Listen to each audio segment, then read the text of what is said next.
Good evening and welcome to Newsbank Television London. My name is Chima Christian, and today we'll be looking at Soludos Endgame and Peter Obi's prospects in 2023.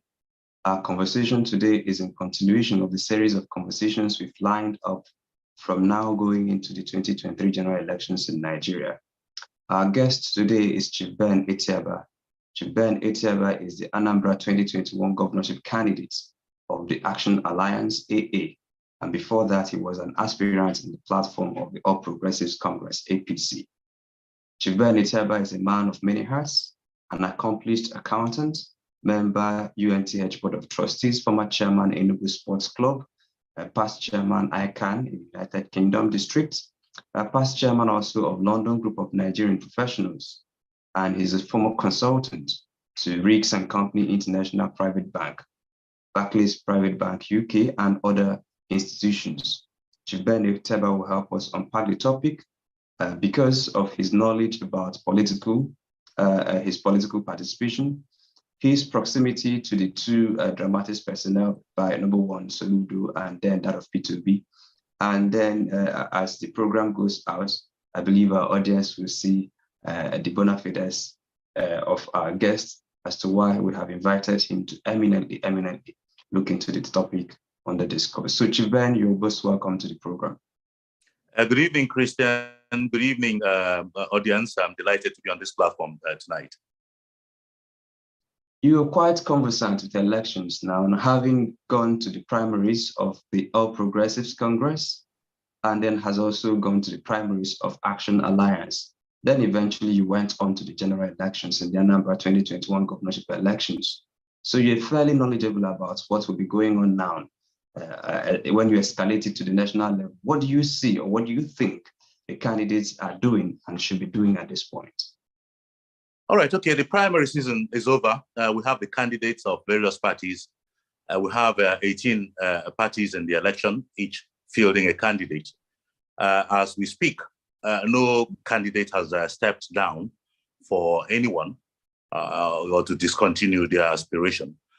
So we still have live 18 candidates, all sort of going through the hustings. What is different this time is that the period of campaign is much longer than we used to have. It used to be a short 3-month campaign period, but now we have much longer. So it's giving us enough time to assess the candidates, allow the candidates to make their mistakes, for us to see the weaknesses and the strengths of each party and each candidate. So it's actually quite exciting this time around. And some of those issues I believe we'll be touching on this evening on this platform. So I'm excited that this time around, we seem to have, out of the 18, at least 4 major candidates in the election. And I think also it will be foolhardy for anyone, any pundit, political pundit, to dismiss any candidate or any party, though we can tell from what's going on who's gaining traction, who is steady, who's falling behind. But like I said, it's exciting, and the electorate and Nigerians are going to be better for it at the end of the process. The governor of Anambra State, Professor Charles Chukwuma Soludo, is not new to you. Could you lay out your relationship with him? Okay, the one I ran against him in the last election for governor. He won, fairly. But before that, our paths crossed when he was CBN governor. I think it was in 2005, and I was chairman of the London Group. So he came to meet the business community in the UK, not just Nigerians, but the UK business community. And I had to be there as the chairman of the London Group. Then I had finished my tenure as the chairman of ICANN in UK.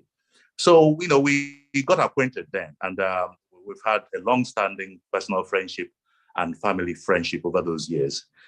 So he's somebody I know, and it's somebody I respect. And what else can I say? He's the governor, so we're praying for him to succeed. Did you congratulate him when he won that election? Of course I did.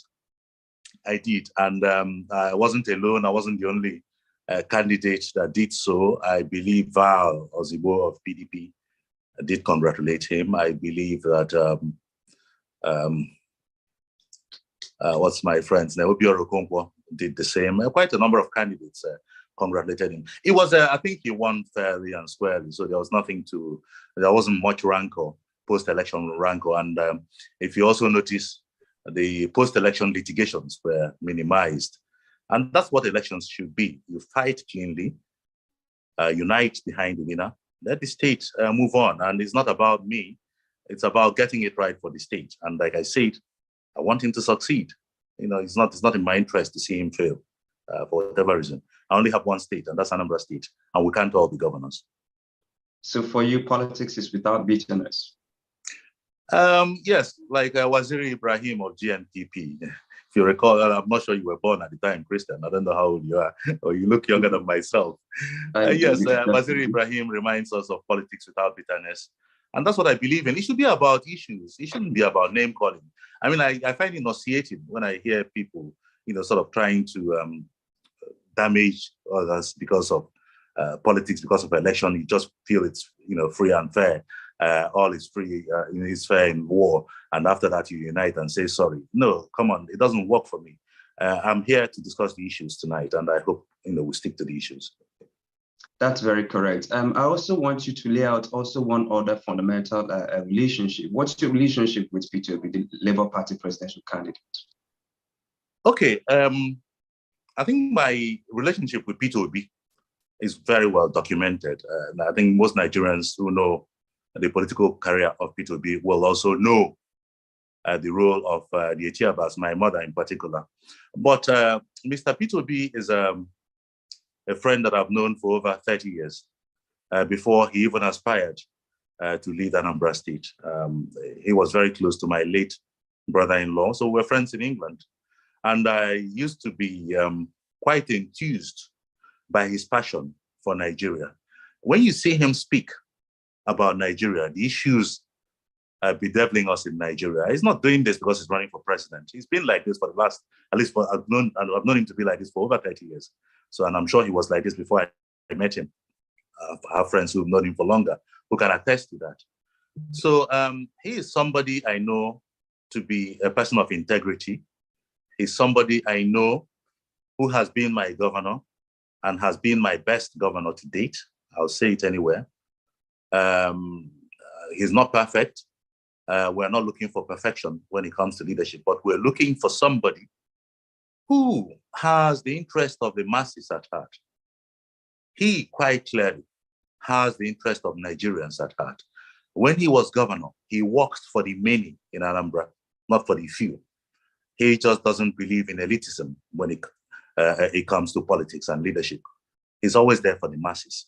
And I'm looking forward to what Nigeria can become if Lady Luck says it is him next year. I'm actually excited. I'm looking forward to that. Now you know these two gentlemen, and were you enthused or were you disappointed, or how did you react to, I'm sure you must have, if not you've read the unduly long essay, you may have had snippets from that.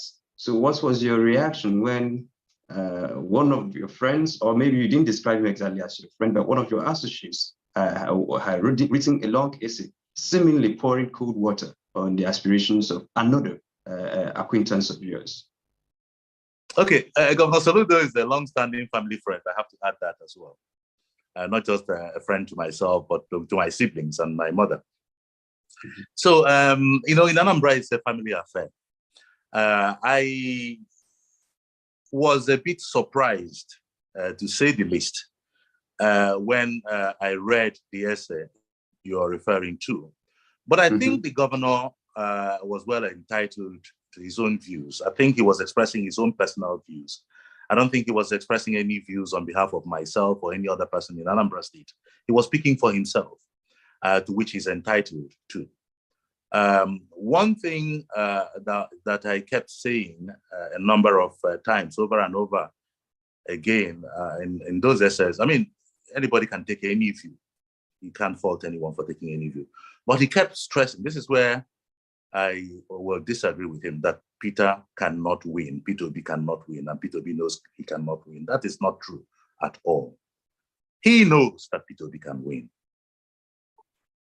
Indeed, anybody telling you that Peter Obi cannot win is telling you that because they know that he can win. Indeed, if I may go further, I'll tell you that this election, as it is today, is Peter Obi's election to lose.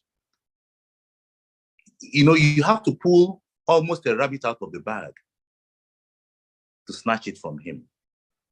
If, as I believe, the president has expressed over and over again that the next election will be free and fair, if that election is conducted freely and fairly, our private polling, I'm not talking about the public polls you've seen. I mean, all the public polls indicate that Peter Obi is quite clearly ahead.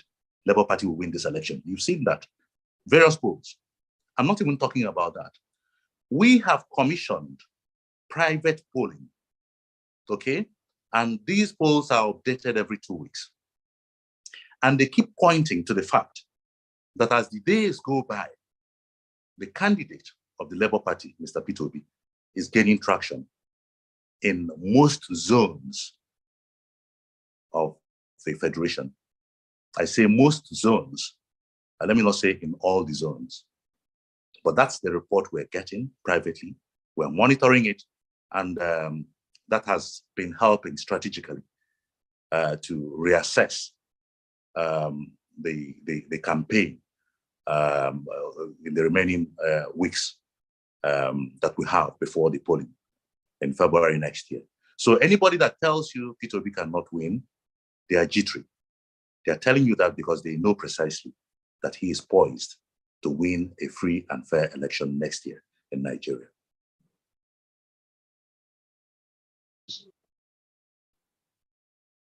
So you mentioned that Soludo is, quote, speaking for himself.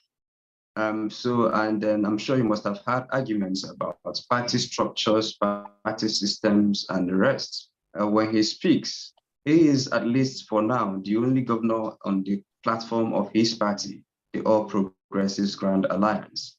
We also know that that party, through the instrument of election by fiat, which is the core caretaker committee, is controlling the 21 local government areas in the states. Out of 30 member state House of Assembly, that party is controlling, I think, 24, as at the last count, 24 members of the State House of Assembly. That sub-party has been in office in Anambra State since 2010 and have continued to do well in local elections. They have not been able to replicate that result acknowledged in national elections, but you won't wave them off with, you can't wave them off their impact in Anambra elections. So when a governor who controls this structure speaks, how confident are you that he's not speaking for his party, that he's speaking for himself? Thank you very much, Christian. When I said the governor seemed, I mean, he didn't tell me who he was speaking for or on behalf of. That's my opinion. When I said he seemed to be speaking for himself, I said it advisedly because APGA, his own party, has a presidential candidate who has not stepped down. Is he telling us that the erudite Professor Peter Umadi, the retired Chief Judge of Anambra State, is no longer running in that election? Or that somebody of that stature is in that race just to waste his time? We have not heard that. So I say he's speaking for himself because APGA as a party is yet to come out to say we're no longer running, or we're backing a different party, or we cannot win. So that's quite clear. But regarding what you say about the governor, APGA controlling all the local government areas of Anambra State, let me remind you that candidate Peter Obi for president is running for the president of the Federal Republic of Nigeria and not for governor of Anambra State. He was governor of Anambra State many years ago. Okay? It's not about Anambra State. Anambra is 1 out of 36 states. But let me even discuss Anambra with you. When Mr. Peter Obi ran for governor of Anambra State in 2002, culminating in the 2003 election, nobody had ever heard of Abga. Nobody even ever heard of him as a politician. Within 6 months, he was able to turn a brand new party into a mass movement that was able to dislodge what Abga is representing today. Then it was PDP. He was able to, within 6 months, dislodge PDP from all that they represented with all their structure in Anambra State to win that election against all odds. So what I'm saying to you is that it is not about what is, it is about where we're headed. The Anambra are united in one thing. The same as the people of the Southeast, as of the Southwest, as of the South-South, North Central, Northeast and Northwest. In unison, they want to see a better leadership in place. It is nothing to do with Governor Soludo at all. In fact, Governor Soludo is not on that ballot. It's not on that, he's not running on that election. So it's nothing to do with him. He's only merely giving his opinion, to which he is entitled to. I've said that several times. It is about Mr. Peter Obi. He's the only one of the people you have mentioned who is on the ticket. So it's about him, not about anyone else, not about me. It's not about, I ran in Anambra, so this is not Anambra. We're talking about Nigeria. But what I'm saying to you is that, look, this is not about Anambra, it's not about the South, it's not about Igbo. Mind you that Mr. Peter Obi is not the only Igbo candidate. I hope you know this. You have other Igbo candidates, presidential candidates. So for him to have gotten to a stage where the discussion is about him, if you're talking to APC, they are worried about Mr. Peter Obi and Labour Party. If you're talking to PDP, they are worried about Mr. Peter Obi and Labour Party. The same thing with NNPP. Why do you think it is so? If this man is not making the inroads that the established politicians find threatening, they won't be bothered about him. They won't be bothered about telling you that he will not win. Remember, I said so tonight. As we speak this evening, the election is his to lose. He can win, and by his grace, he will win. Please, I have a question for you. My name is Savior Ekpe. I'm a journalist. Savior, could you please retain your question, and then on to the second half of the program when we'll open the phone. Okay, it's okay, no problem. No problem. Thank you, Savior. Okay, so your submission is that we will get into the second half of the conversation where you will take questions from the audience, and then also we're looking at two things together: Soludos Endgame and Peter Obi's prospects in 2023. While you're not a prophet, at least I took my time to read your CV, I didn't see where you made a claim that you're a prophet, so you can't see the future. But I wanted you to hazard a guess as to what you think is Soludo's endgame. And I can give you a few things I've heard on the streets. One is that people who read that, especially from the public comments that I've continued to curate as a member of the attentive public, people tend to say, oh, there is this feud between the two. Oh, this is politics of bitterness. Oh, he's trying to extract his own pound of flesh from unfinished businesses years ago. That's on one side. Some say, oh, this man is running for president in 2030, whatever, that he feels that if he supports Atiku to have done 8 years, then after Atiku must have been completed his 8 years, that he will have completed his 8 years as governor of Anambra State, and perchance the most visible Igbo politician that will inherit, as against having Peter Obi take a bite at it for 4 or possibly 8 years, and that will deep the chances of him getting it after Peter Obi. So people say, look, this man's endgame is a long-term play. The other people are saying, oh, this man is someone that is standing up to bullies, because as you may know, there is an increasing global trend of cancel culture, where if you don't stay in line, people cancel you. We've seen this happen to celebrities, we've seen this happen to brands, we've seen this happen to including political figures. And when he did say, or he gave the idea that he was not going to support the Peter Obi movement, he seems, or there seemed to be an attempt to cancel him. And then the man stood up to, in quotes, to the woke culture or to the cancel culture. So three things. The guy wants to stand up for his rights. The guy is playing a long-term play. And then the guy is trying to extract a pound of flesh, his own pound of flesh from an unfinished business. I don't want to limit the options to these three. So if you know more, you could add. But what do you think after reading those essays? What do you think inspired? Because there must be a spirit behind the letter. All right. Okay. You've tried to answer a question that you're posing to me. And that question is only a question that one person and one person alone can answer properly, and that is the governor. But to me, whatever his motives are, and let's look at them. If he wants to stop Peter Obi now because he feels it should be his turn in a few years' time, that'll be playing God, won't it? Who is to know, who will be alive next week? Not to talk of next year, not to talk of in 8 years' time. Who is to know how Governor Soludo's tenure will end in Anambra State, not to talk of what happens after that. So we cannot play God. That's what I'll say. In terms of whether that is his motive, I wouldn't know. He is the only person that will know what the motive is. Now, if he's trying to exert a pound of flesh, again, it's up to him the sort of politics he wants to play.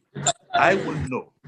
But what I do know is that at no time over this period has Mr. Peter Obi gone against Governor Soludo publicly. He has never done that. So whatever the motivation is, I don't know. It might be none of those. And can I even say this to you? Maybe there's even a different motive. Maybe Governor Soludo is trying to help Peter Obi.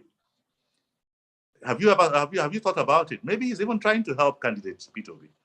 Because what has happened is that inadvertently, whether that was meant or not, those severings coming out of Oka have served to strengthen the candidature of Mr. Peter Obi as a Nigerian, pan-Nigerian candidature rather than an Igbo or Southeast candidature. Because quite a number of friends of mine up north in the Southwest are telling me that, look, Ben, we thought this was an organized ethnic bid to snatch the presidency, the leadership of Nigeria, but we can see that it is not. So we are adopting him, Mr. Peter Obi, as our candidate. He has actually strengthened the hand of Mr. Peter Obi. Whether that was meant or not, again, I'm not the person to answer that. So what I do know is that whether by accident or design, Peter Obi is stronger for it than he was. Remember and recall that I told you that we've been doing private polling. And these are the results we're getting too. The private polling is telling us that Nigerians of other ethnic extraction are embracing Labour Party and Mr. Peter Obi in droves because they have seen him as somebody who's not an ethnic candidate. And that's what he should be. If you look along, just look at the major candidates, you'll see that one, in my biased view, stands head and shoulders above the rest. That's what we should be talking about. You mentioned political structure earlier. Political structure in Anambra State failed in 2003. By the way, in that election, my mother was also elected deputy governor of Anambra State. So I monitored closely what happened then. I knew, just like as in Nigeria now, leadership had completely collapsed in Anambra then, as it has collapsed in Nigeria now. Perhaps it will take the same person who recreated Anambra State to what it is today to do the same magic nationally, so that all of us can at last begin to enjoy the benefits of citizenship. Yes, I know we're talking about Anambra, but Anambra is just one out of 36 states. And by the way, Soludo himself admitted that Peter was going to win Anambra anyway. So what are we talking about here? The people are looking up to candidate Peter Obi. And of course, his vice, Etiaba, as the ones to take us out of darkness and into light. As the ones to take us from where we are in Nigeria to where we should be. Not just nationally, but globally. We have so much going for us in this great nation, but we lack one thing. And that is the one thing that Mr. Peter Obi has offered himself to resolve. And he deserves our support, irrespective of ethnicity or religion. Thank you, Christian. If we go by public records, only 2 presidential candidates have, as of today, paid a visit to Governor Chukwuma Soludo, an official visit to him to possibly inform him, intimate him of their aspirations, and possibly support, solicit for support. And those 2 candidates are 1, Mr. Peter Obi, and 2, the presidential candidate of the People's Democratic Party, Alhaji Atiku Abubakar. Perhaps Soludo may have other fora engaged his party's candidates, the former Professor Umadi, but there is no public record that Professor Umadi had paid him an official visit to solicit. Maybe that's not necessary, I don't know. But the point here is that in those 2 visits, they were public events, and Chukwuma Soludo said things. In one of the events, he reminded his visitor that his party had a candidate and that there are other Igbo presidential candidates. And then in the second visit, he seemed to be singing a different song. Did you monitor the speeches made at those 2 different events? Not at all. I actually don't devote a lot of time to personal opinions of anybody. Because like I said, if you're speaking for yourself, you're entitled to that. If I speak for myself, I should be entitled to it. On this platform tonight, answering questions. But whereas we are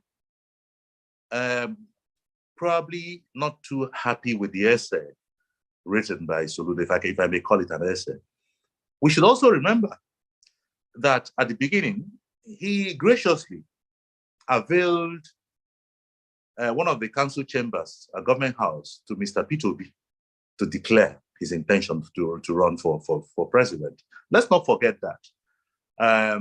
The issue that bothers you, because you keep coming up with it, and there are quite a lot of people, you're not alone in that, is what has happened from that point to where we are today.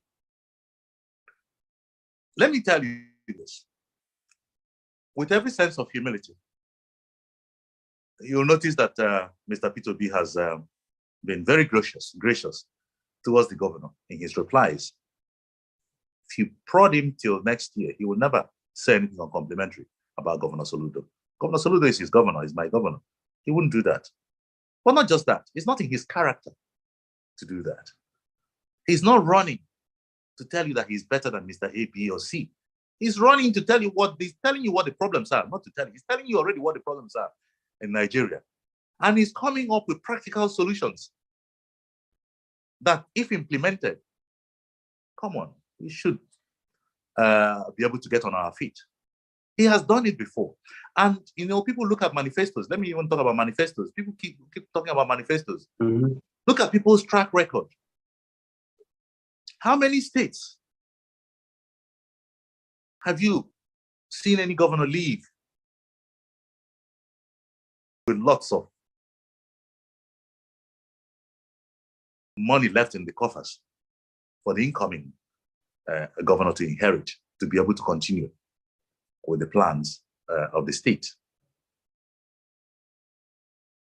If you know what is going on in Nigeria, the waste in government, you will know that we need next a president who will be frugal as Mr. Peter Obi. We need to cut waste in governance and in government. The moment we do that, you will find that the savings should be able to help us a long way towards funding our budget rather than borrowing each time to fund our budget. We need Peter Obi for so many reasons. We need to move in a completely different direction to where we are headed now. Everybody's lining up, hoping to keep doing the same thing that we've always done, we've always seen, and encouraging us that they are the ones with the structure, they are the ones that know how to do it, we should support them. But no, let us begin to look at Nigeria as a wounded lion that needs healing in order to become the giant that it should be. And by the way, Christian, if you're in a hole, what's the quickest way of getting out of that hole? It's not by digging. If you keep digging the same hole, you keep going down. It's to stop digging and find your way out. We need to stop digging and elect a president who is going to be serious-minded about leadership, serious-minded about the people, irrespective of tribe or religion. And that's the candidature Mr. Peter Obi offers, supported by Dati Ahmed, Baba Ahmed. You've mentioned in passing some of the polling that have been released thus far, and you also mentioned twice the private polling you commissioned, although you didn't state who commissioned it, but you kept referring to it as we. I wouldn't know if that is a coded language, but you mentioned that it's a private polling. If you wanted it to stay private, perhaps no problem. If you wanted, you could also take the opportunity to tell us more about that polling. But what I wanted to ask is this. Peter is leading in that polling, according to you, and in other pollings that we've also seen, he's doing quite well. And so what in your analysis do you think are the driving factors behind those trends?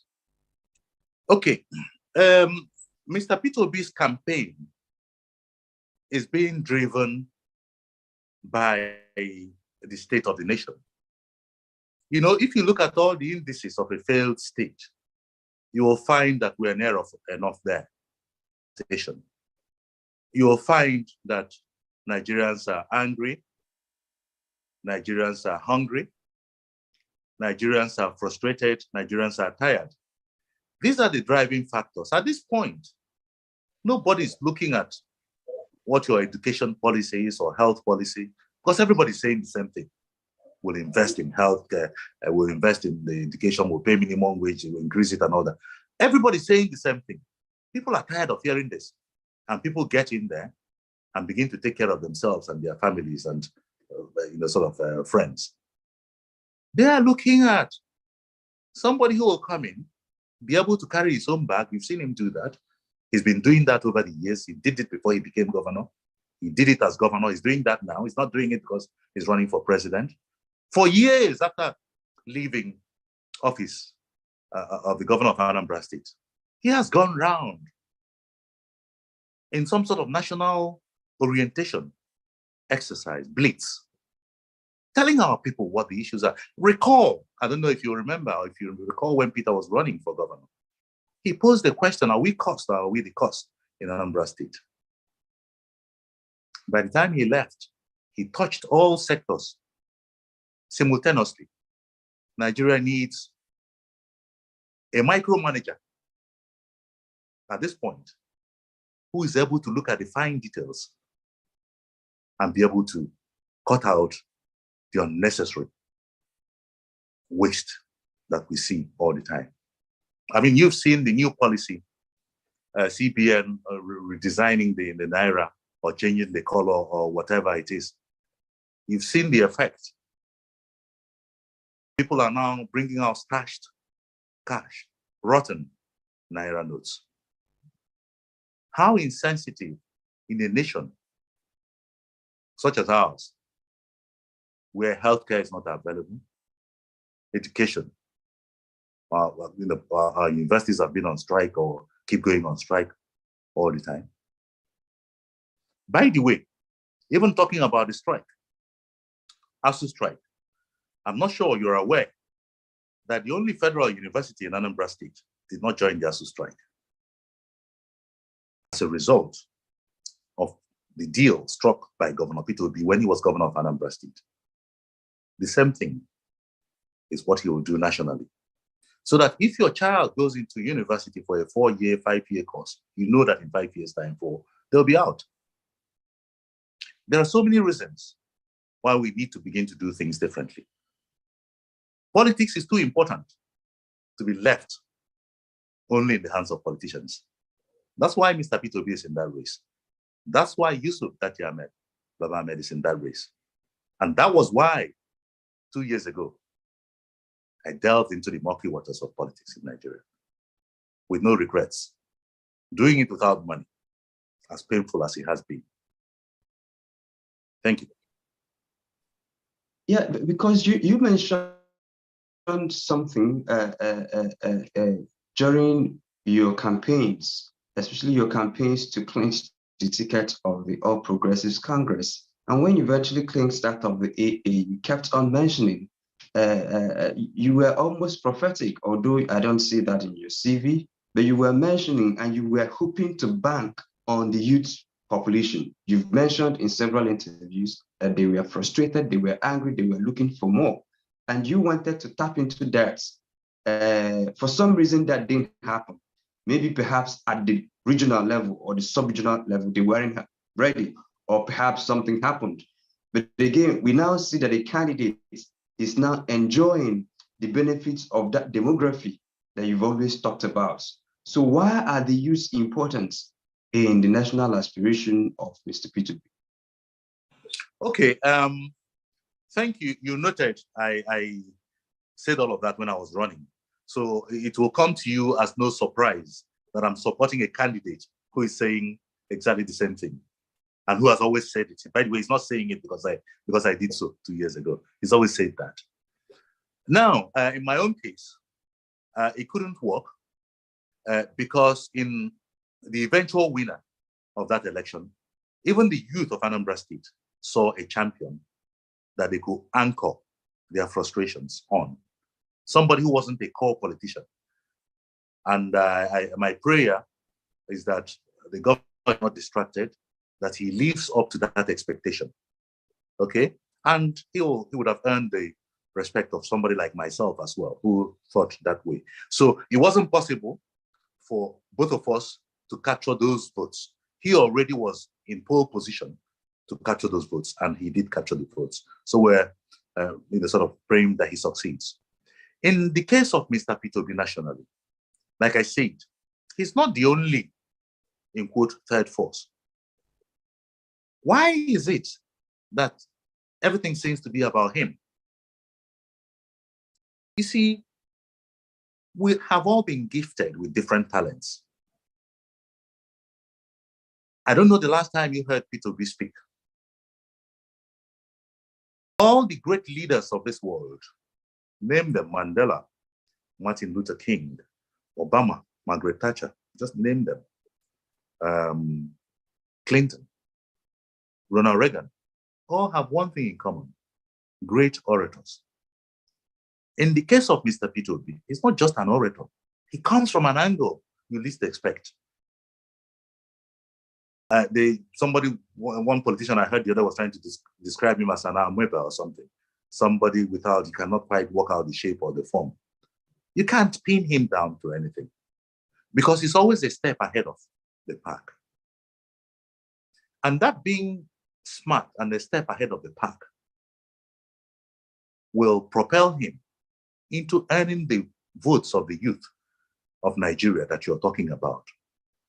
I will tell you that his campaign that you've seen so far, I know so, because I'm close enough to know, that it's those youth that are propelling the campaign, spending their own money. This is why it is very, very, very important that the election of next year reflects the wishes of the majority of the voters. If that happens, I believe Peter Obi will win. It has to reflect the wishes of the people. And if it does, any result will be acceptable to Nigerians. What we had in Anambra last year reflected the wishes of the people, the youth, the women, the elderly, the politicians. Nobody complained. And my biggest wish is that after the February election of next year, Nigerians will say, we got it right. Whatever the outcome, I know the outcome I want, and I know the outcome I expect, which I've told you many times, CD. It doesn't have to be that. I believe it will be that. But it must be a result that reflects the wishes of Nigerians. You know Peter Obi on several levels that people would not know. Your mother, who, by the way, you're very close to, served as his running mate for the 2003 elections you mentioned, and eventually, when they reclaimed their mandate in court, went on to serve for 4 years as his deputy governor. And then in the 4 or 5 months interregnum, I can't remember exactly now, when he was impeached, your mother held the court until he reclaimed his mandate in court. So while Peter Obi is a very visible candidate, very few people can tell you that they don't know what to expect from his government. But I wanted you, as someone who knows him on a personal and a deeper level, to highlight some of those core fundamentals that reinforce your belief anytime, any day, that Peter is the best man for this job. If there are anecdotes, that will be more helpful for this conversation. Okay, I'll tell you this about Mr. Peter Obi. His word is his bond. He's a man that tells you what you don't want to hear, but that's what he believes in. And because you know he is sincere, you are quite able to accommodate his view. I mentioned earlier his unimpeachable integrity displayed in his years at every leadership cadre. He has not only led in politics, he has led several in the corporate world, and it's not easy to do that without a blemish. Okay? He's a man that is completely focused. He's a man that thinks about legacy rather than enriching himself. He's wealthy enough, doesn't need more, shouldn't need more, and doesn't need more, and is not going for that. He's going for legacy. His greatest wish is to be given an opportunity to show that the Black man can lead and lead effectively. He's not the only one who will show that if by his grace and when by his grace he succeeds. Look at what is happening in Rwanda. Paul Kagame, just a few years after the Civil War, they've managed, like Finis, as a country, to rise out of the ashes and to become a better nation out of it. Let me even talk about the Civil War. Has it occurred to you that 9 years after the Civil War, that Nigeria 79, in that election, you had an Igbo man, Eendears-memorial, who stood a good chance at the time of winning the presidential election. Then you had 3 other parties, PRP, Aminu Kano, Awolowo, is it, the plastic now escapes me, UPN, I think. You had GNPP, Waziri Ibrahim. That's akin to what is playing out now, okay? In that election, not only was Eendears-memorial an Igbo man 9 years after the war, poised, positioned to a possible presidency. The remaining 3 parties all chose Igbos as running mates. Awolowo chose Philip Umadi.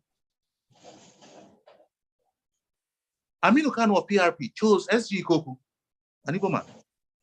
GNPP, the man without bitterness, politics without bitterness, Waziri Ibrahim, chose Dr. B.U. Nzeribe, who died in 2018. Ekweme died in 2017.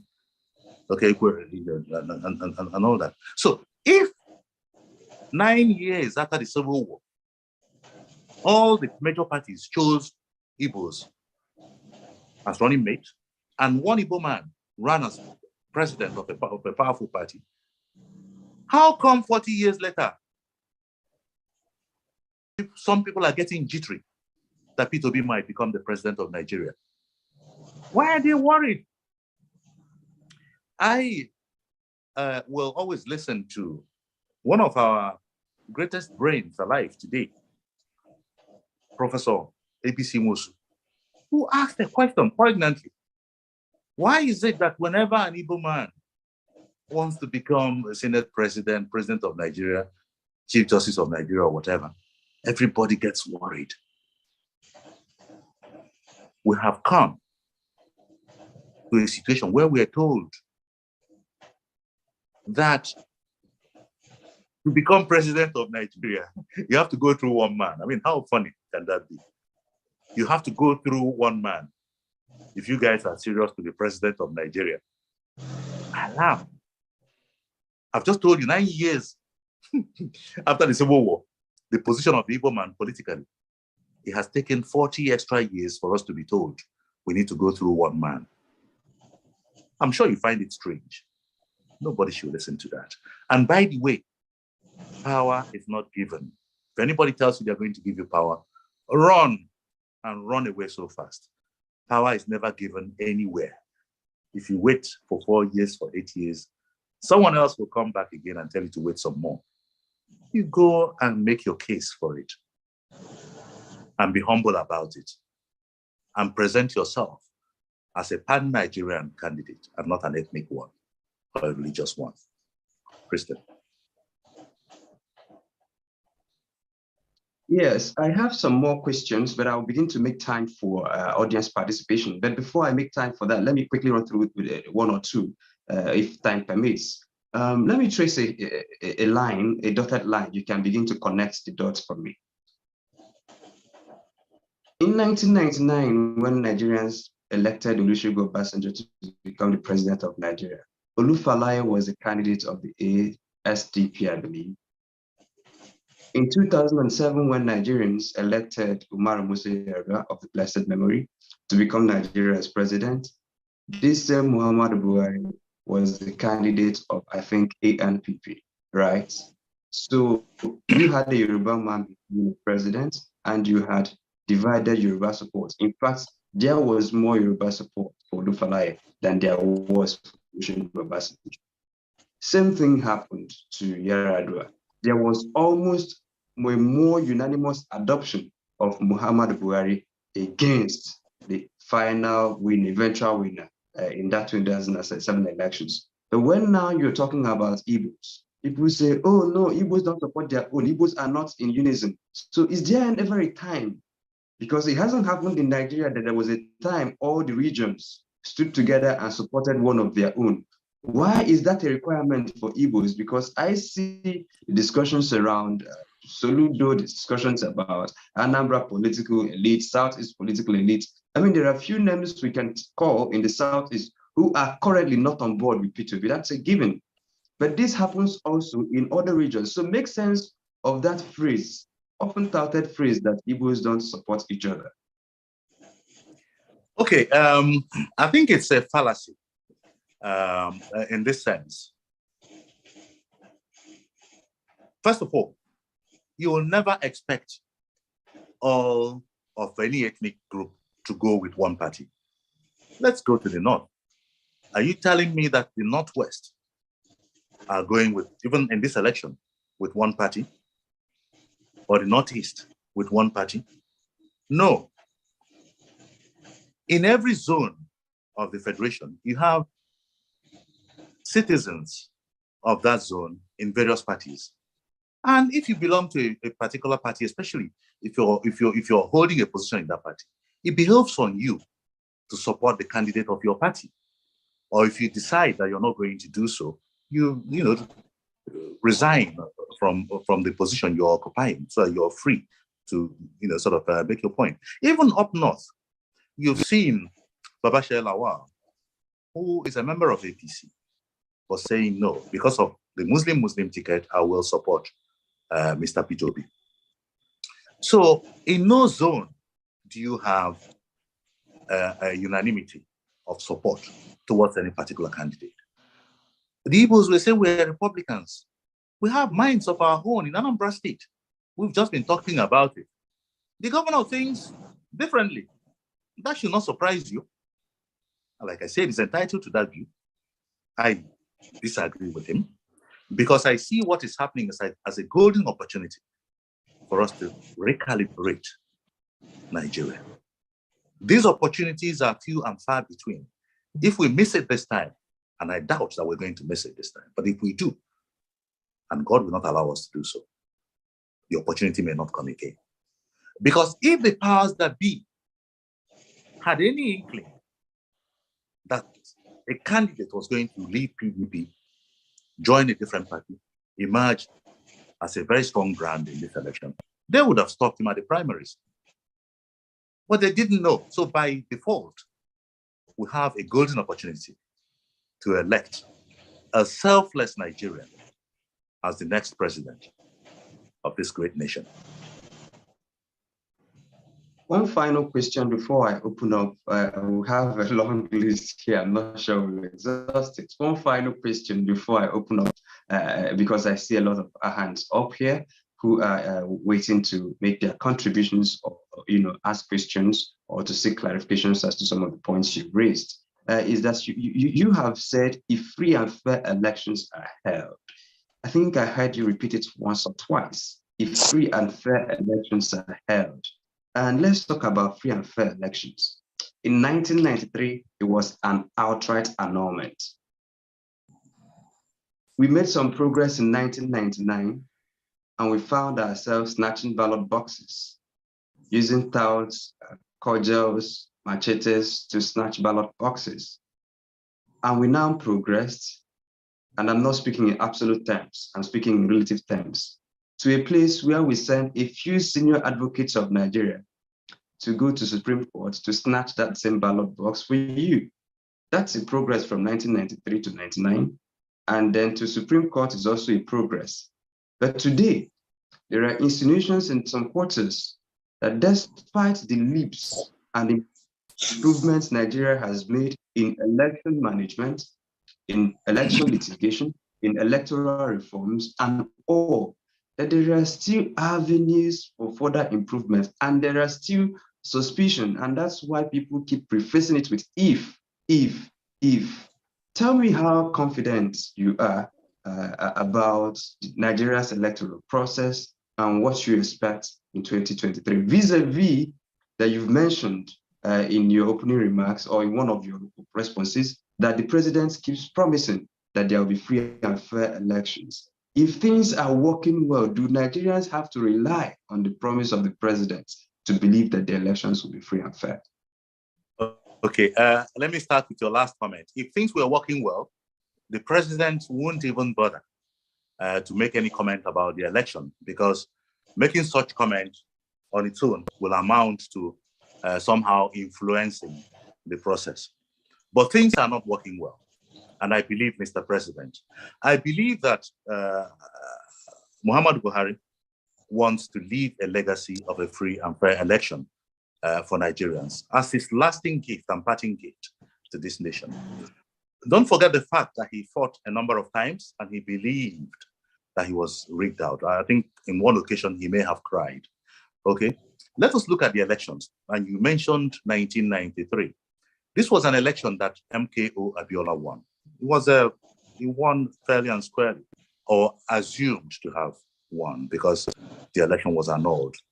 But recall what happened in that election. Abiola won everywhere, including in Kano, if I remember. He won in the Southeast. Do you know that Abiola won even the polling unit, or the ward, I'm not sure of a polling unit, but the ward of Sylvester Ugo, an Igbo man, governor of Central Bank of Biafra, who was running mate to Tofa, Bashir Tofa. He won. Abiola won against Tofa, yes, and Sylvester Ugo in that ward. So the Igbos are very fair, okay? We'll support any candidate that is good. Doesn't matter if you're from the Southwest or from the, who voted PDP so many times, whether PDP was fielding a Southwesterner or from the North. So if you look at elections, 1993 wasn't bad. 1999, okay, it was a military handover. So none of us can even tell you what happened. PDP won. 2003 was not much to write home about. Let's be fair. 2007 was so bad that even Yaradua, the ultimate beneficiary, apologized to Nigerians. Had he lived, believe me, Umaru Yaradua would have done what I believe Buhari wants to do for Nigeria this time. But unfortunately, he died. But since then, the elections have increasingly gotten better. Jonathan first won.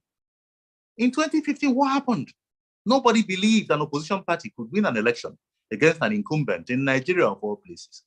APC won. And APC got re-elected in 2019. So increasingly, it is getting better. But we're not there yet. I believe that this next election, that we're facing next year, will end up being the best so far. I'm an optimist. I can always, if you know me, you will know that. But not being stupidly naive. Okay? But if you look at the processes, election is not a one-day affair. I hope you know that. There's a process, okay, that will culminate into the election of a candidate as the president. In this case, it's a presidential election. So far, monitoring the process, flawed here and there, but moving in the right direction, okay? With the new Electoral Act and with the new accreditation and uploading equipment, beavers, the avenues, the days of snatching ballot boxes and of accreditation before election are gone. The accreditation happens. We experienced that in Anambra. Maybe that's why I'm a bit more optimistic, because I saw that in my own election. The accreditation happens at the same time as the election, okay? And that helps for a freer and fairer experience. So I believe that next year, and I also have every respect for Professor Mahmoud, the INEC chairman. I experienced him in Anambra, and I think he performed creditably. I followed him. I went to Ondo State to campaign for Governor Keredolu. He won his re-election. I saw INEC's performance. He was good. Anambra was next. He was good. Since then, we've seen other elections. And INEC, increasingly, they've been getting their act together. So I have no reason to believe that this will not be the same. The next one will not be the same. Many thanks for that, Chief Ben Etiaba, who've been helping us to unpack our topic this evening, where we're looking at Soludos Endgame and Peter Obi's prospects in 2023. It's now time to allow one or two participants to seek for clarifications as to some of the points raised, or to ask questions. Could you please, if you have a question, could you please signify by raising up your digital hands? Walk around your device, you will see a place where you can raise your hands.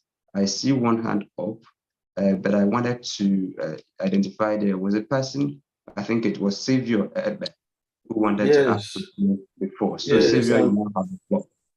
Okay, yeah, I'm here. Good afternoon, everybody. Mr. Ben Etiaba, I salute you. Good evening, Savior. Yes, good evening. I want to commend you on your good responses.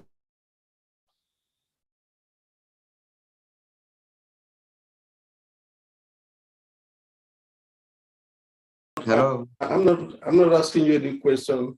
I want to make some comments. Already, I'm a staunch supporter of Mr. Peter Obi, and we are doing everything. Already, you know, he's coming to Akwa Ibom tomorrow to flag off his campaign on Tuesday in Akwa Ibom here. So, what I want to, my comment is this. You made a point that this is a very golden opportunity for the Southeast to grab the presidency, that is my point also. But we have so many we have some, as a matter of fact, some Igbo presidential candidates and all that. What is the position, if I may put as a question, can't the Igbo come together and see how to talk to other candidates? Already Peter Obi has, is a movement now, so nobody, it is a movement which we all support. So if Igbo now come together, meet other candidates and talk to them in the language they will understand. We understand that it is politics, it's a game of interest, but at this critical time in the life of the Southeast, they can give in and then see what to do. We are doing our part across the country. This is the very first time in the history of this country for this kind of a movement. We used to hear of protests in Yemen, in other in the eastern part of the world. And personally, I used to think that maybe it's not possible in Nigeria because one, we don't speak one language, we don't have one religion. But what has happened to Peter Obi now, I discovered that it is very possible. So if this has happened across the country, let the Igbos sit up. Like what you said, it could also mean that Professor Charles Soludo is trying to help Peter Obi. You made a very good analysis there, which I keyed into it. So let Igbo, that's my point, sit together and see how to talk to others. Okay, for instance, we are going aggressive, in Akwa here, we are going aggressive on this matter. Okay, take for instance, what even personally what I do, sometimes I'm driving, I see people on the road. Normally I don't do that. I stop, I carry people just to present Peter Obi. And when like what happened today, somebody said, look, since you have carried me and I'm with this your request, I'm going to do it. I had to be collecting their numbers and their names and stop, so that toward the time I call them again and remind them. So let us all be aggressive to see. I'm a member of Peter Obi Support Network. I'm also a member of Presidential Campaign Committee in Akwa Ibom State here. So we are doing our best to make sure that Peter Obi image. So let me sit up. Thank you so very much. Thank you, Savior. Can I, Christian, can I make a comment? Yes, please, sir. Okay, Savior, thank you so much. I listened to you very clearly. Two things. Number one is that your comment about other Igbo presidential candidates coming together. I believe that will happen, but maybe not now, perhaps towards the end of the campaign. And it needs to happen late rather than too early, because like I said, this is not an Igbo project. It's a P2B project, okay? So and the Igbos never start together one day to say to P2B, go and run for us. No, it never happened. This is one man who is as frustrated as any youth of Nigeria and who knows what to do to get it right. And he's taken the bull by the horns and he's running with it. So at the right time, I believe the right decisions will be made. But for now, he took that decision to run. But let me even go further and saying that, it is P2B's vision to run, to salvage whatever can be salvaged out of the ruins of Nigeria. It's also not about P2B, and he knows it. It's about you, Savior. It's about myself. Christian, it's about you. It's about Musa in the north, okay? It's about Ade in the southwest, Ogene in the south-south. It's about all of us, okay? The moment we begin to do this wonderful process, engage in this process, that do what Savior has told us that he's doing, the better for us. It's not about Peter. Peter doesn't need to know what I'm doing tonight. He doesn't need to know what Savior has done. All we need to do is together enthrone the right leadership, because if we do, we'll be the ultimate beneficiaries of it. Okay? And so I'll say thank you for doing that. And I pray that more Nigerians will have enough time. That's why I'm excited about the long campaign period we have. We have enough time to begin to continue to sensitize people, and do the right things so that we can enthrone the right leadership. We're not doing it for Mr. Peter Obi. He's comfortable. His family, they're okay. Okay, whether or not he becomes president, he's going to be comfortable for the rest of his life. But let's make it a comfortable nation for the downtrodden. for the masses, for the many, and not the few, as we've experienced in the past. Thank you so much. Before I bring up Prince Will, let me quickly ask, are you still a member of the AA? Okay, AA was the party whose flag I flew in the last election, Yes. and that candidature went with the election. I'm not running in any election now. I'm not running for Senate. Obviously, not running for president. Not running for House of Reps or State House of Assembly or governor. The governorship thing has closed in Anambra anyway. So no, it's not important at this stage. It's all about Mr. Peter Obi, and that's why I'm here. About Labour Party, that's why I'm here. Yeah. Okay, that's noted. Prince Will, could you please take the floor and then take 2 minutes to make your contributions or ask your questions? Yeah, good evening. Can you hear me, Christian? Yes, we can hear you. Good evening. Prince Will, okay. Good evening. Good evening, Chief. Ben Etiaba is quite, listening to you is like music to my ears. Thank and I thank God I was able to switch in today, to log in and listen to you make your exposition. I am the coordinator for P2B Support Network in UK and diaspora. Okay. So we've been working before P2B actually joined the Labour Party. And we've done quite a lot of works, including so many summit we've had within Nigeria. But my question is this. Now that it's been established, based on the last question that Christian asked, that you are 100% obedient and useful, is it possible to see people like you, please take a front line to work with some of us in the diaspora through our network to make sure some of our projects are being implemented down home, because we are working with people down home. We have structures already down home. We just need people like you to help us push it by adding your voice.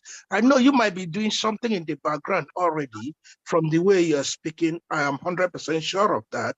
But we need to see more of your tribe for you to bring them in just to assist us, help us to make what P2B can do. We are not doubting. We know it already.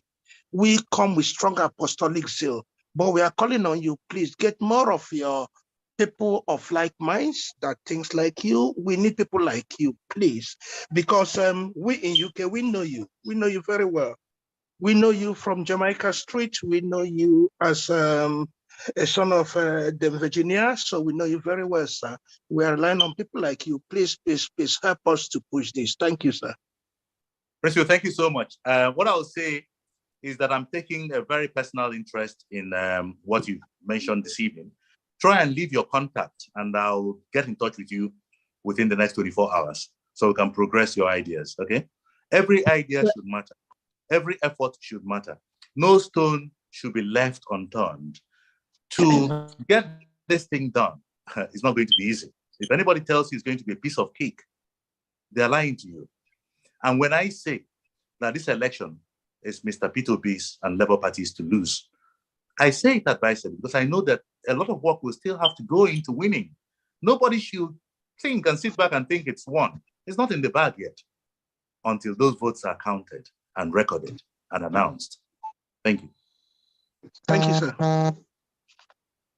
So we have Technos back 7P. Your device is not named properly, but could you take the floor first, introduce yourself, and then make your contribution? Technos back 7P.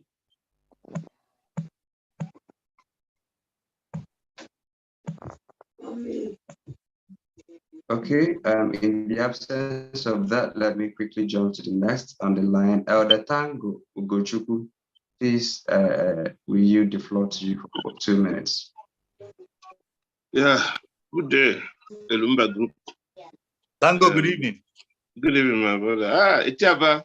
Yes, that's me. I remember your mother, young lady. Thank you. Well, I went back on history. It will be great in politics today. Your mother is a very big contributor because she held the ground to be returned from impeachment. Thank you. And she did great. Thank you. History of politics, we remember him. Coming to Soludo issue. Soludo is a governor, but he's still an individual, and what he said is still his opinion. And what Soludo said is what most of us know, and we have the feeling that this election is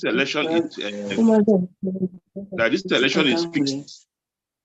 Is fixed election. There's a plan of manipulation, and the plan is for long. Soludo said his mind, and people think it's against, or he said it's purpose of Obi in question. So what I'm saying now that we are all Nigerians, and we need a better country. Out of the three, somebody is disturbing. Out of the three major candidates that is contesting now, the three front runner, Peter Obi stand the best, both in everything, healthy-wise, everything-wise. Peter Obi stand the chance. But what we are saying is that the free play, how the game will be played, is it on a clean table or the game we play on a dirty table? This is one question you answer me later. And the other one again is politics is always with interest. Like now, somebody like you didn't get it through your party AA. Now you are supporting Obi, which is a good sportsmanship. Somebody will not blame you. Say, why was there before today? Why are you here now? So politics is a game of interest that will benefit the people or whoever you represent. Coming to 2 days ago, yesterday, incident in Anambra, I took visit. If you are in many Facebook, you will see my comment I made about how when Atiku was turning around the whole Nigeria, he visited every emir in his palace, other people in their palace. But in Anambra own, our elders or rulers, Obis, Igwes, we are packed like students and to governor's house. Is it good enough? That's why my comment was that he looks so. Hello. My comment is that you will comment on it when I finish. When I finish. So what I'm saying in politics now, we should be locked. Nobody's against Obi, but our problem is that whatever you say your mind, people will say you are against Obi. And only Igbo vote will not give Obi the presidency. Nobody can win Nigeria election with only his tribe vote. As Nigeria, as corporate is Nigeria, he must cross bridge and cross carpet. Being that the whole Nigeria now have accepted obedient movement, we should be good luck. But a lot of things in politics that is not normal. But I hope we manage and patch by time. Thank you, my honorable. Okay, thank you, my brother. First of all, will the election be clean? My optimistic side will say that I believe it will be cleaner than it has ever been. But no election is clean, indeed, anywhere in the world. We know that. It's just a relative thing. Regarding the Igwes, they've issued a statement. They did issue a strong statement yesterday. And the statement was to the effect that they did not know that they were going to be presented with a candidate to host. They came for their meeting, their end of year meeting, and that was what happened. Now, the issue is who got it wrong, and what was the intention of whoever got it wrong. I'll leave that. Somebody is disturbing at the background. Yes, I'll leave that to you to sort of decipher. So the Igwes did not know that they were going to be hosting Atiku. It just happened, and it has happened. I think that some of these things are done to gain unnecessary mileage, but you can gain that mileage in the immediate. But once the true story comes out, it actually backfires. So I see no brownie points there gained. Thank you for the compliments. Thank you for all the great things you said about my mother. And I'll make sure she gets to hear about that, because she's 80 now, and she lives for all these wonderful comments. Thank you. Thank you. Yeah. Thank you. TechnoSpark 7P, are you able to unmute yourself and ask your questions or make your contributions now? Yeah. Thank you very much. My name is Kelechi Anekwe. I'm calling from making this video from Ile-Ife, National State. Thank you. Yeah, it's been interesting with you tonight, actually. But this obedience movement, I don't know. I don't know how we'll go. I just want to know if there are proper arrangement into the grassroots itself. I live in a remote area in Osun State. People around me, I think I've been able to canvass. We have a group here. But I don't know if Labour Party from the top, if they have special arrangement going into the grassroots itself. I'm only having it that I think we are the only one, me and my guys, we are the only one working. And we are putting everything to make sure this becomes a reality. Thank you. I don't know how the Labour Party can get to that level too. That's my question. Okay. You know that. Chief, do you want to answer that question? Yeah. Let me take a question at a time, one question at a time. Otherwise, we'll have too many questions and we'll begin to lose touch of what we're talking about. Yeah. Thank you, my brother, Mr. Nikwe. Yeah. Thank you for the great work you're doing. For Labour Party to win the presidential election, it has to be a mass movement. And a mass movement it has since become.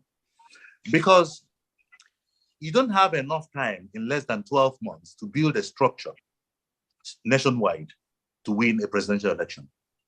But you can win a presidential election if you forget about the quote structure and turn the candidature into a mass movement. That is happening now. As a matter of fact, I told you what happened in Anambra State in 2002, where Mr. Peter Obi was able to win an election within 6 months with a newly registered party nobody had ever heard of. Him being a candidate nobody had ever heard of. But was able to win by turning the APGA you know today with structure. He won with no structure, but by turning it into a mass movement. And that is the same thing that will win this election, and then the structure can now follow after that, okay? And when we talk about the front runners, we keep talking about 3 front runners. But if you heard what I said earlier, I kept talking about 4 front runners. Let nobody underestimate the strength of what the NNPP candidate is doing, because what he's doing is also helping us. He's taking a lot of votes away from the traditional players. And that means that at the Labour Party, that Mr. Peter Obi and Yusuf Dati Ahmed are strengthened, even in the north. Thank you. Now, when I talk about the private polling, these are some of the things I'm referring to. And these are what the figures are showing us. Thank you. Then briefly, please, the last one. I wanted to enlighten us about this vote buying issue. We just had our election states, I think months ago. Labour Party gubernatorial candidates didn't really come out. I think he has moved to PDP right now. And this vote buying issue is a serious issue again in our electoral process. It has really played a lot of, because here in Ife Central, where I stay, it used to be PDP. After that election, with the vote buying and the money they gave out, APC came out on top in Ife Central. I've been in Ife for 10 years now. At least I've witnessed some elections. PDP is always on top. But this last one, with the fact that they gave out a lot of money, each polling unit, they have about 10,000 naira for each vote, which I collected too. I got my PDP money, I got my PC money, I voted the PDP. Then what are we going to do about this vote buying issue at this coming election? Thank you. Thank you. Okay. I didn't get your name because the line wasn't very clear when you started, but I get the gist of what you're saying. So please permit me to just go straight without acknowledging your name. Now, the issue of vote buying can work. I've seen it deployed against myself. It can work in a senatorial election. It can work in a House of Reps election. It can certainly work in a governorship election. But take it from me that vote buying can never elect a president. No. I listened to Babashir Lawal, the former SGF, who was making the same point that even if you're given half of the money in central bank, you can never win a presidential election by buying the votes. Because vote buying just doesn't rely on you having the money to give out. It relies on you being able to police that money so that it doesn't go into the wrong hands, so that you don't just empower and enrich politicians. Okay? You cannot buy in a presidential election. In the governorship election, you can do it because the state is very small.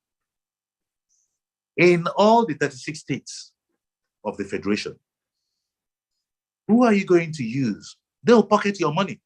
I've seen that. Even in governorship elections, they pocket the money, not to talk of a presidential election that they have no relationship with whoever is bringing the money. They'll think it's their piece of cake, it's their own cut of the Nigerian pie. So anybody who's contesting to win must be popular to win. Let me give you one example. This next election, Muhammadu Buhari will not be on the ballot. That name will not be on the ballot for the first time in so many years. For the first time, will not be on the ballot. So what that means is that his party, that usually will be guaranteed of 12 million votes from the north before you even cast a single vote, will not be enjoying that anymore. That is why you see the Kwakwanso of this political climb positioning themselves as beneficiaries of those votes that used to go to Buhari. Okay? Now, in the north, I don't care who you are in the past. You say you want to buy the votes, they'll take your money and vote Buhari.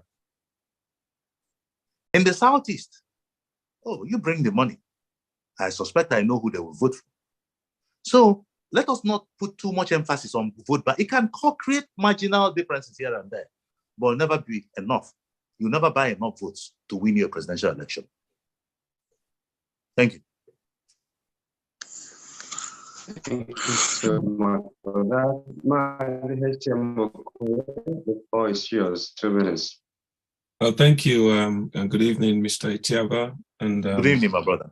Everyone else. With regards to Soludo, from my own point of view, I think Soludo was quite wrong in his approach with regards to what he has been saying, because I cannot remember who actually made Soludo a power broker between PDP or APC.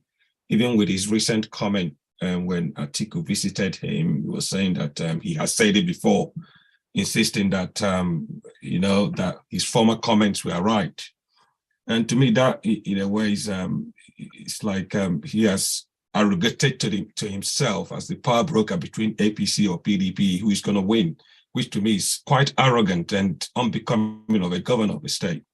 On the other hand, in his former comments, he was insinuating a lot of things as if Obi is doing what he's doing to deceive people, which actually get to, right-thinking people. How can he be insinuating such a thing that Obi is trying to deceive people? Obi knows that he's not going to win.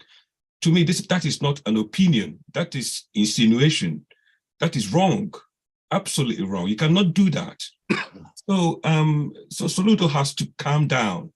He doesn't have a dog in this game, in what is going on. Why is he being so forward in order to in a way, tarnish Obi's image? I think he's too pushy. He should be a bit diplomatic with regards to what he says. We're not telling him not to tell the truth, but that is not how to tell the truth. If you want to say, okay, Obi's not going to win, nobody's going to attack you, that is your opinion. But to go ahead and, the roundabout way and keep insinuating a lot of things against Obi, to me, that shows that he's out of touch, really, he's out of order. On the other hand, I think Obi's prospects lies squarely in how the movement handles the grassroots, because Obi can never, or the movement can never outspend these two political parties in terms of having a huge crowd or, renting stadium and fill it up.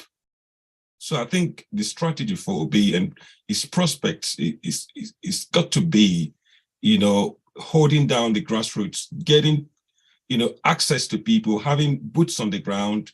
I know it's quite difficult in Nigeria, but that is, for me, I believe, is the only path where Obi can achieve this feat, because I think it's a very big feat that we're trying to get to, but grassroots. And I want you to speak to that. How do you think this can, the grassroots movement can actually sustain the movement until Obi achieves victory? Thank you. Okay, thank you, my brother. If you had listened earlier, you would have heard that I said that the people who are telling you that Peter Obi cannot win are the ones that know that he can win. And that's why they're telling you he can't win, because they are jittery. If they really did believe he couldn't win, they wouldn't say it. They wouldn't bother. They won't even bother about him. So they know that he can win, and they know that he's likely to win. And they're trying to scare a few people. And that's why you're getting those comments. Secondly, I think if you permit me to disagree slightly, I don't think I'll say that Soludo is wrong in holding an opinion. That's his opinion. He's entitled to it. And he's entitled to the repercussions of that opinion, which I'm sure he has experienced. And like I said, even our own evidence does suggest that those comments have actually come to backfire, and that they are comments that are serving to help the Peter Obi candidature. So nothing lost there. And if you also recall how Peter Obi handled the situation, that he was described as a trader, he said, yes, he's a trader. And everybody knows that he governed as a trader. He's not denying that. But we have a governor who's a professor. He will govern as a professor. And by the time you know it, a medical doctor will come in, or a lawyer will come in. The state will be developed in all facets. So let us not make it about Soludo. Soludo is not on that ballot. It's about Peter Obi. It's about Labour Party. It's about winning this election. It's about a new Nigeria. It's about rescuing Nigeria with an exceptional candidate. And what are we going to do with the grassroots to make it work? I explained earlier that the only thing you can do is to turn this thing into a mass movement that has been very, very cleverly done by an exceptional candidate. That brand is now a movement in Nigeria. And he's not the only one running under the banner of a small, quote, party or a third force, or the only one from a particular ethnic region. No. But people are flowing with him because his message, it's always about the message, resonates with the people. They look at the austere lifestyle that he represents. They look at his track record, and they see in him the hope for the future. He's always going to tell you it's not about him. It's about the future of our children and their generation yet unborn. I am supporting him 100% without reservation and without apology to anybody. Because in him, I see a different thinking. In the Peter Obi candidature, I see an opportunity to change course. In that candidature, at least we won't go back to doing things as we've always done it and expecting the result to be different. That's why I'm supporting Peter Obi. And that's why the masses are with him. So my brother, the way to do it is by all of us coming together to realize that this is not about us and not about Peter Obi, about our children and our grandchildren. It's not about any one man or his deputy. No. Everybody, all hands on deck. And believe me, by the time you know it, we'll get there. I believe we are poised to get in there. We have 3 more questions. Because of time, our honorable guest, Chief Etiaba, I will beg that we lump these 3 questions together. And then when you take the questions, and then you also make your closing remarks with that. Is that all right, sir? So yeah, if you're not taking notes, I have pen and paper. I can take notes of the questions. No, don't worry. And you can also help out, but I have my pen and paper. Yeah. Oh, beautiful. So Silbert Toby, Prince Solomon, and Rangwan Pam Jr. And while calling these names, I'm mindful that Nigeria title is a very important marker when you're calling people by their names. So I'm only calling the names that are on the screens. I'll rather suggest that in our subsequent meetings, you write your names and put the proper titles for easier identification. So in that order, Sylvester, you take the floor first, and after that, Prince Solomon, and then finally, Rankpan Jr.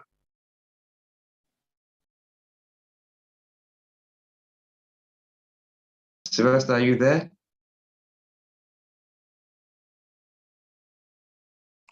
Sylvester, please unmute. Unmute, we can't hear you. Okay, while Sylvester is trying to sort out his device, Prince Solomon, can you take the floor? Okay, thank you very much. Can you hear me? I can hear you very well. Yes, we can hear you. Okay, let me start by thanking Mr. Ben Etiaba.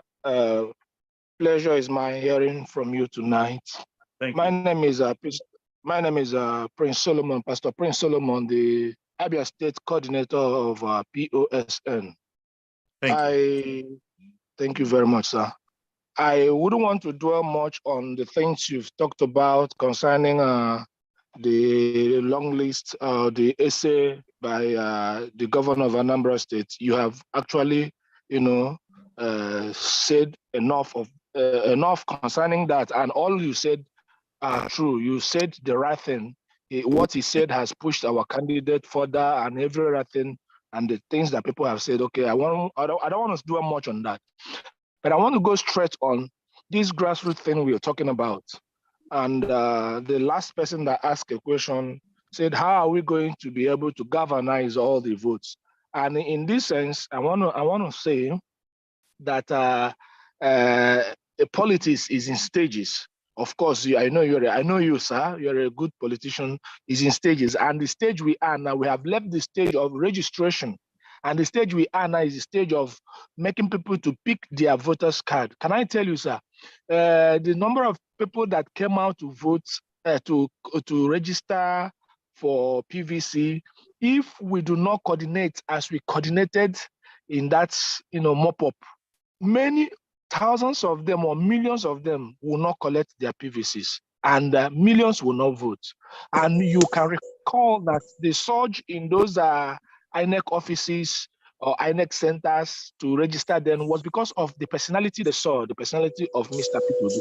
So this time around, I want to call on you and everywhere meaning Nigerians, because the POSN, from the national level to our diaspora level to the state level, we have been doing enough. We have been contributing in whatever we are doing. All these levels I mentioned, diaspora, national, and state. So I'm looking up to well-meaning Nigerians, those who God have, those whom God have blessed in one way or the other, to come up this time around to assist, to help us make sure that our wards, our polling units, our people from different local governments collect this PVC. It is on now. And if we don't coordinate to make sure that people collect this PVC, we can be saying a lot of things, and you discover that we are going to lose a lot of votes. That is where I want to come in. I want to say, if we can, then secondly, and finally, Prince, your point is noted. No, could you Prince, no. Could you please, if you have second question, could you write it out and send? We're running behind time. Many thanks for your understanding. Rankpan Jr., could you please take the floor, and please make it under 2 minutes. Thank you very much, Chima. A very, very wonderful job there. I don't know how to call you Mr. or Professor Ben. I have known people who have been born with a silver spoon, but you have, like, since infancy, you have been born into a political family. So let me say you have been born with a political spoon.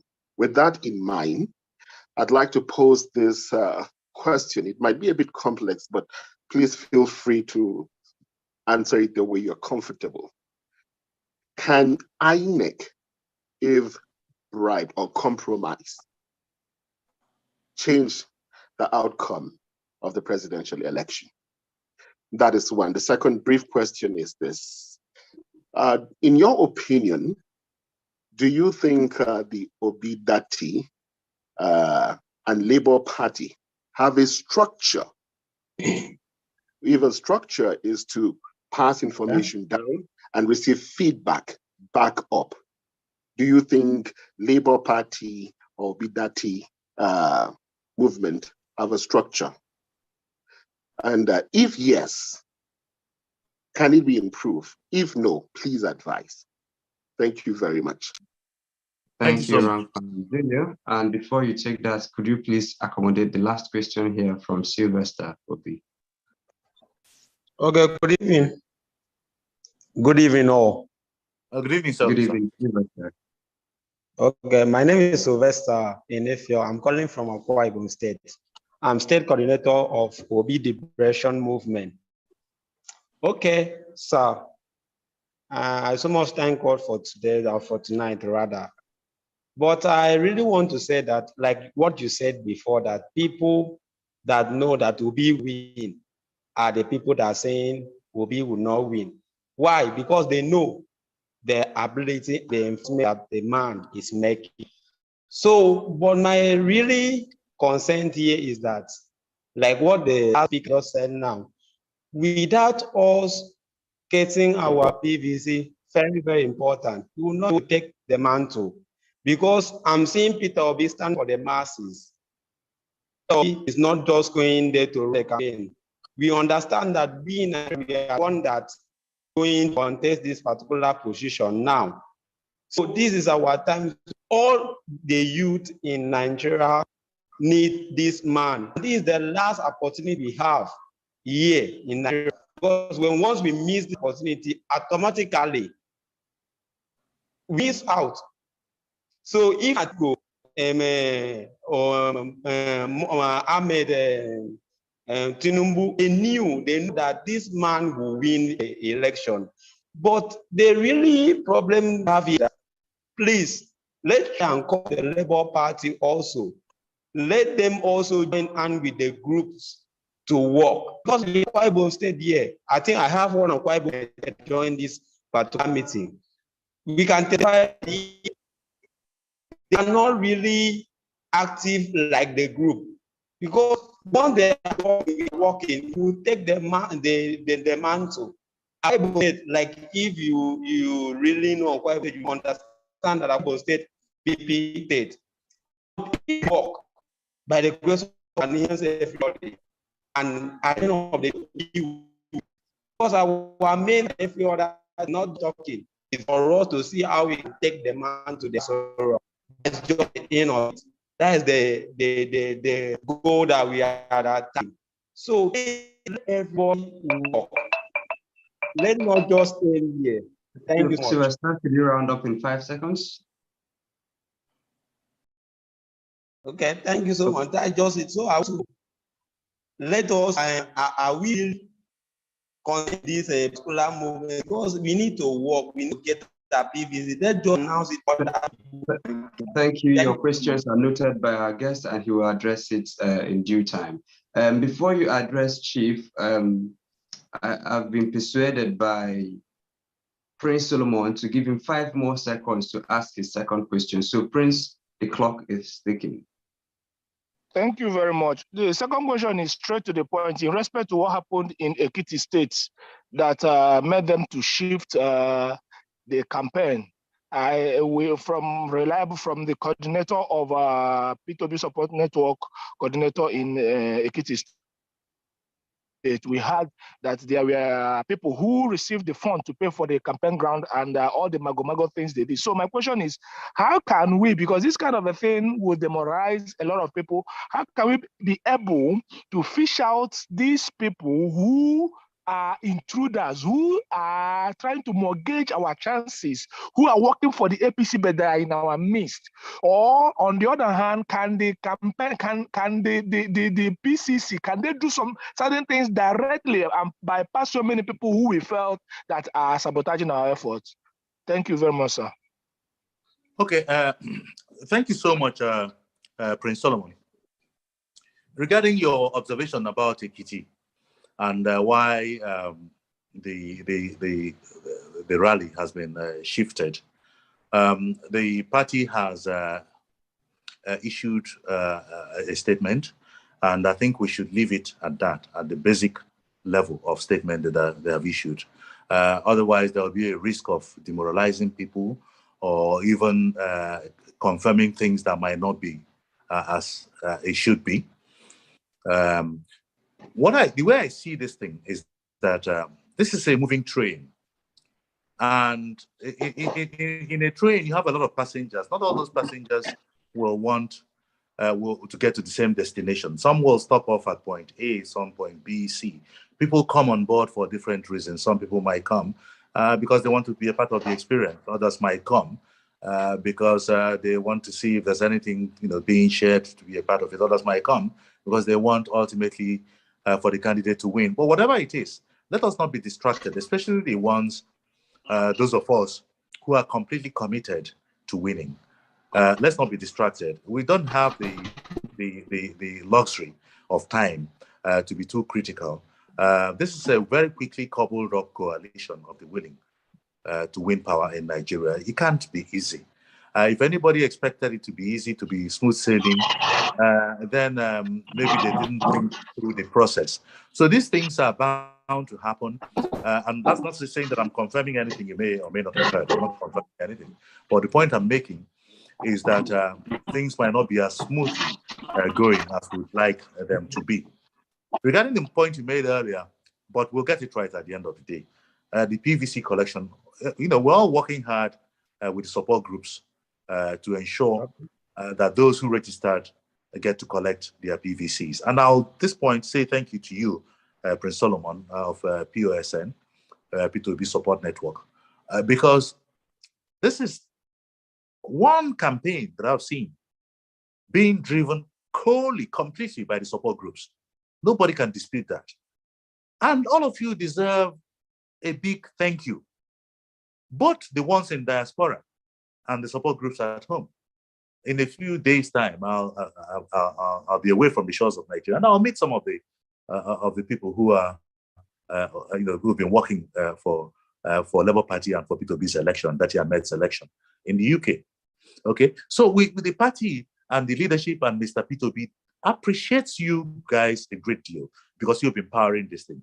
All those million-man marches, they've not been funded by the candidate, they've not been funded by the party, completely funded by the support groups. So, it remains to be appreciated. Ram Jr., I am very grateful to you. Thank you for the great things you said about me.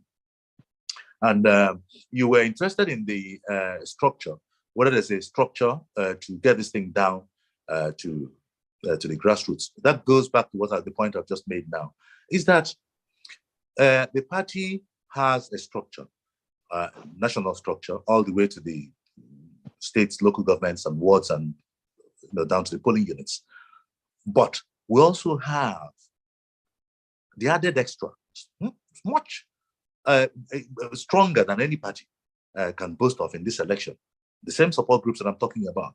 So they are helping. These groups are helping in all the 774 local governments of Nigeria to bring this thing down to the grassroots.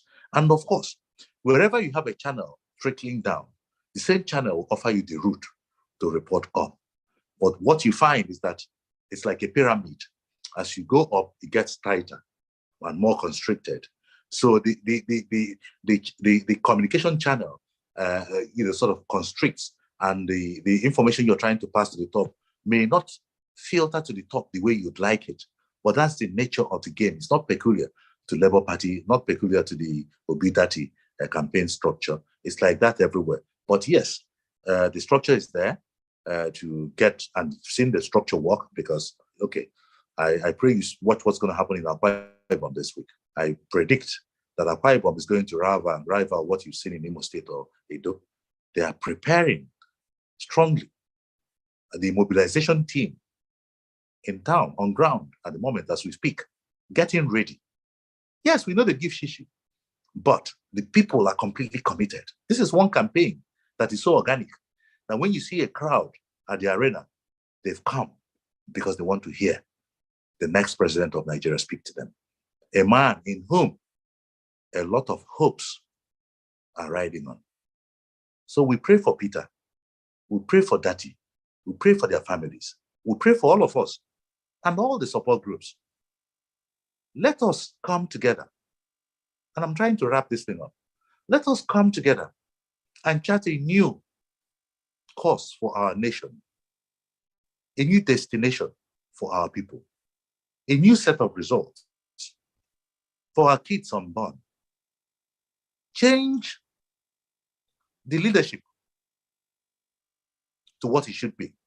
And as Mr. Peter Obi will say, Nigeria is long overdue to move out of consumption and into production. Look at China. Why is China a powerful nation today? They manufacture almost everything except human beings. We have the wherewithal to do the same thing in Nigeria. If in a process of 3 months during a war, a small nation pushed to the wall can come up with solutions, why can't a great nation like Nigeria, a bigger population, peacetime, more resources, better educated people now come up with better solutions to take us to the destination we want? Chris, I thank you guys for having me on board. Yes.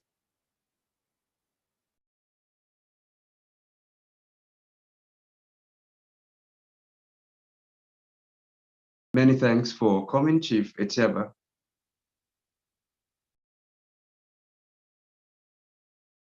Together, we must ensure that Peter Obi, that year made, become our next president and vice president of this great nation.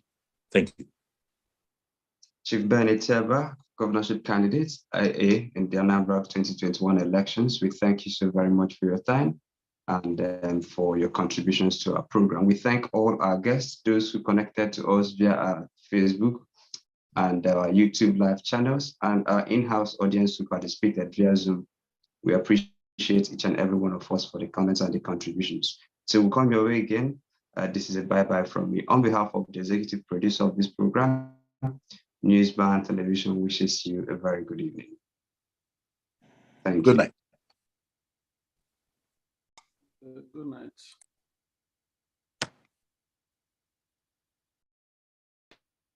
Thank you. Oh, he has gone. Thank you very much. Thank you, Chima. Thank you. Pleasure is mine.